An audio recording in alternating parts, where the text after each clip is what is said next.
So we finally got it, and this is easily one of the best chapters in the series. I can't praise this chapter enough.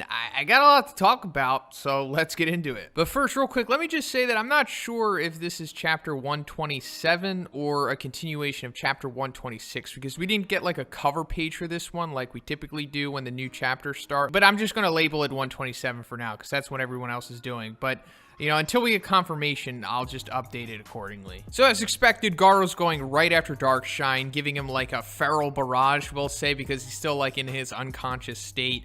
And we're really seeing the difference between S-class heroes like Puri Puri Prisoner and Darkshine here, because I guess Garou did like a similar barrage, you know, maybe a little less to Puri Puri Prisoner back in chapter 115, and that completely wrecked him. Like, he couldn't even get up after taking just one of those. As to where Darkshine here is just like not even blocking really, he's kind of just taking it, and then all he does is like flex really hard, and that's enough to like push Garou off of him, and then he just shoulder ramps him through the wall. So yeah, like Darkshine, I mean, we already knew, but he's ridiculously powerful. Like, Garou is clearly dragon level strength here. It's debatable if he's mid or high, like in his feral state, but still, for anyone to just stand there and take that and just kind of shrug it off is like insane. The Darkshine is proving that he's easily one of the strongest characters in the series. Then Garou comes back with that spinning kick thing that he does. This is awesome. It's really showing how far Garou's speed has come. It looks like something out of the Ninja Village, honestly, but is still not fast enough to keep up with Darkshine's impressive reflexes here. So we're seeing some of his speed as well in perception, and he just knocks Garou. This looks very similar to like when Saitama punched Overgrown Rover, like if you match up the panels here. But he hits Garou so hard that he's waking him up. So we finally have the real Garou back here, and he just still thinks that he's fighting Orochi at this point. So that just shows how hard Orochi knocked him back in chapter 92 when Orochi gave him the his own Water Stream Rock Smashing Fist. And of course, he's still worrying about Tario. That's his whole motivation for coming here in the first place. But this dialogue that we get from Garou from here on out is just like peak Garou. I just love it so much. This is perfect. And then Garou squares up into the Water Stream Rock Smashing Fist stance, and this is an exact replica of the same sequence that we see Bang do in chapter 83 when he squares up to take on Garou.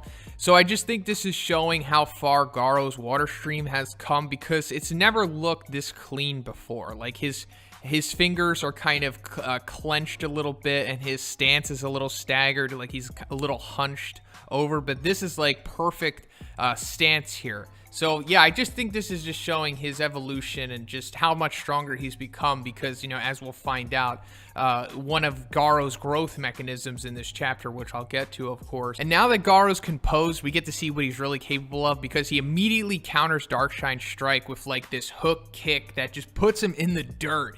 This is awesome, but then of course this pisses him off, and he just like flexes to become so big that he just looks like an alien or like some kind of monster or something, because like his traps become so disproportionately huge that he looks like he's like becoming like a Resident Evil monster or something. And he just blitzes Garou so hard and so fast that he can't even defend against it. Like, he tries to use the Water Stream, but he just busts through it, and then hits Garou so hard that he friggin' cracks all of his ribs and sends him through like 15 walls of the Monster Association. This is amazing. Like, this is super powerful stuff here. Not many characters, I think, would be able to take this on the chin the way that Garou is. This actually reminds me of when Saitama punched Rover again. Like, it already reminded me of when he punched Garou initially, but this, I mean, of course, it's not the same scale of when Saitama punched Rover, you know, like the massive shockwave that it creates, but I would say that it's maybe half the impact of that. I don't know, something like that. It looks very similar, and it kind of reminds me of that. So then we get some super interesting information, and it's that Darkshine has actually squared off against Silverfang in the past. They had like sparred, and as you'd guess, Silverfang just completely schools him. because, you know, Silverfang is extremely powerful. And I know that a lot of manga readers are kind of like unsure if Silverfang is like the true number 3 hero, if he is like that powerful, because he does have some awesome feats, but they're not really like that definitive of like his absurd levels of strength that the community puts on him. So I think, so at least I hope that this clears up a lot of things, because we see how Garou is doing against Darkshine here, and it's pretty impressive, obviously, but like, it's said by him that he didn't even like hit him once, pretty much. And Darkshine didn't receive any damage because they were just sparring and everything, but still pretty telling of Silverfang's power, because, you know, I think we all assume that Darkshine's probably like a high dragon in power here. I mean, come on, I think that's the consensus, right? But it's also showing that like Darkshine knows the difference between Silverfang's water stream and Garou's water stream. And like I was talking about, he definitely has improved, but it's still not on the level of Bang's mastery, which is like the apex of the art. So then Garou gets back up. Super impressive, like I said, that he's able to take this on the chin and still get up, even despite having cracked ribs right now. But it's just showing further how far Garou has come.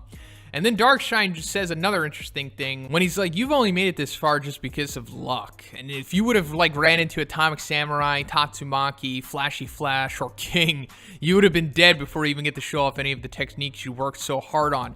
And that's somewhat true. And I think more so if Hero Hunter Garou would have ran into those heroes, then he probably would have died. I mean, he did run into King, and we already saw what happened.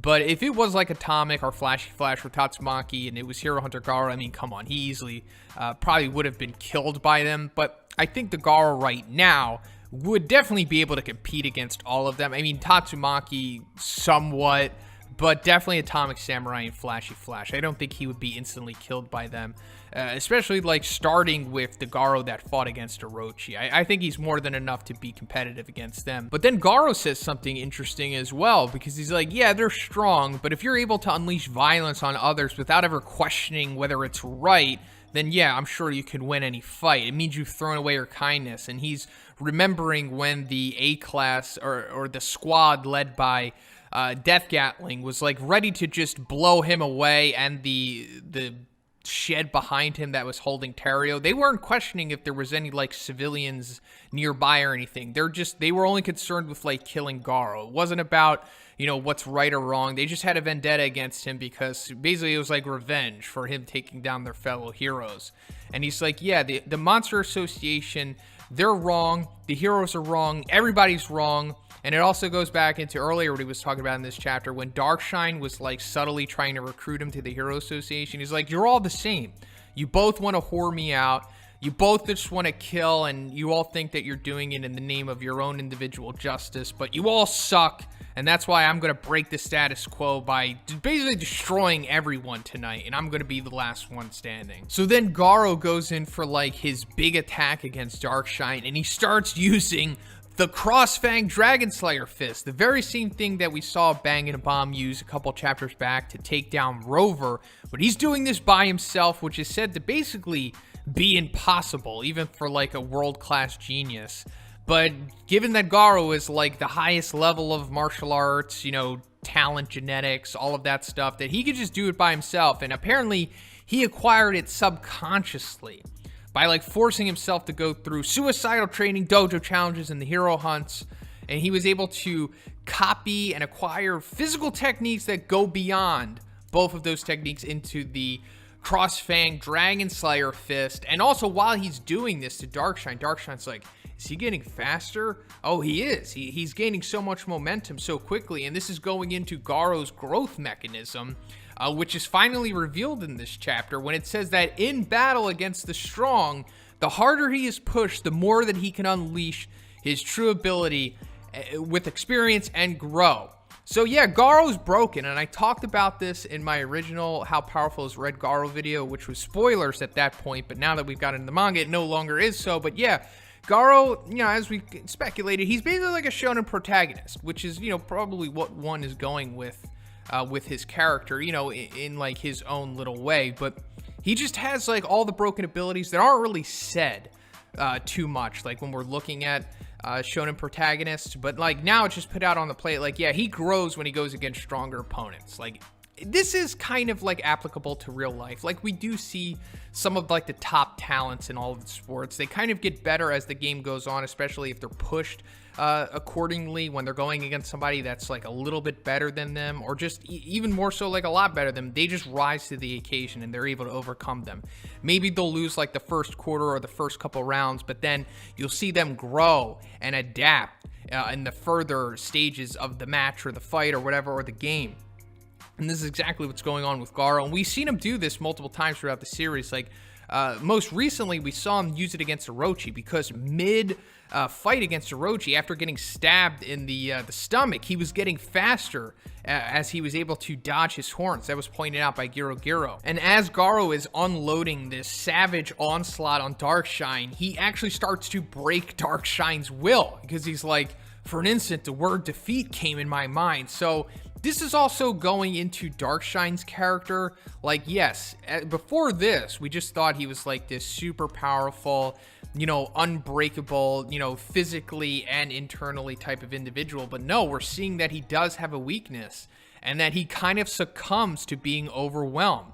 So this might be like his overall weakness. Like, on the outside, he's basically unbreakable, but on the inside, he's kind of fragile, possibly. I mean, we'll go deeper into this as the chapters go on, but right now, we're seeing a chink in his armor. So, like, in a last-ditch effort, Darkshine launches the Super Alley Bazooka at him, but then Garou counters with his own strike and collides with him and is able to fend him off.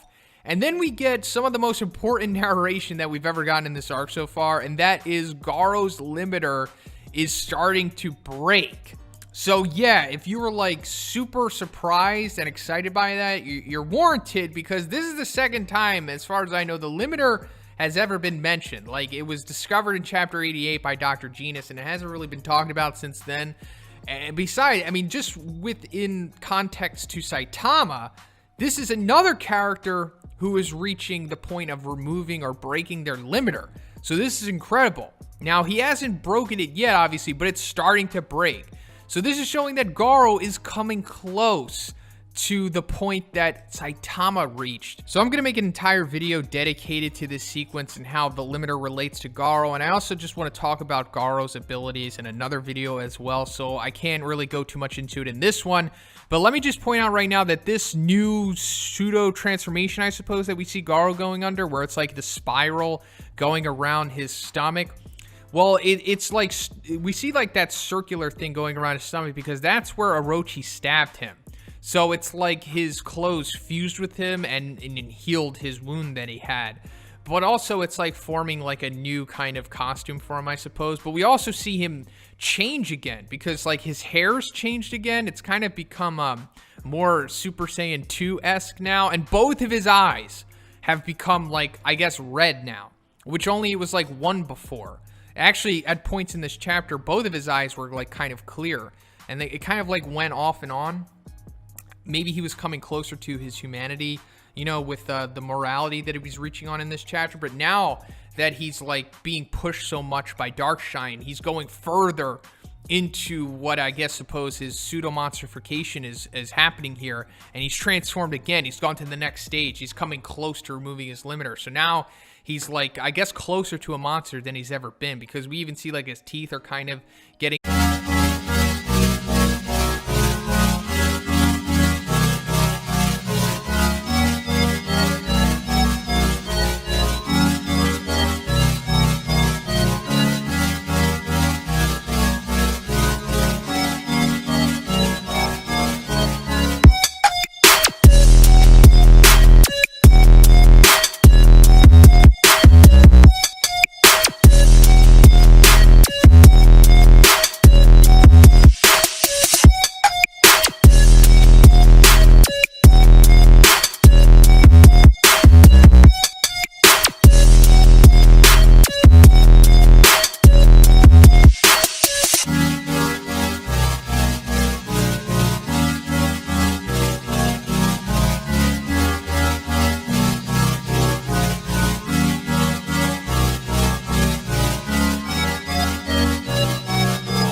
right now.